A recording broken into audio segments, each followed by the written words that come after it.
বন্ধুগণ, একটি বিশেষ ঘোষণা, ভোট আসছে।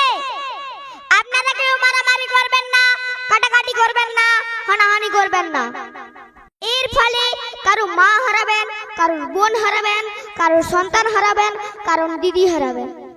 ভোটে কোনোদিন নেতা মন্ত্রী মারা যায় না, মারা যায় আপনার আর আমাদের ঘরের মানুষ। মনে রাখবেন, ভোট চলে যাবে কিন্তু আমাদের বাড়ির মানুষ আর ফিরে আসবে না। তাই আপনাদের নিকট বিনীত অনুরোধ, সুস্থ নির্বাচন উপহার দেবেন। তাই চেষ্টা করবেন সবাই যাতে সুস্থভাবে ভোট দিতে পারেন। ভোট আপনাদের অধিকার, তাই চেষ্টা করবেন সবাই যাতে সুস্থভাবে ভোট দিতে পারেন। কারো কথায় প্রভাবিত হবেন না।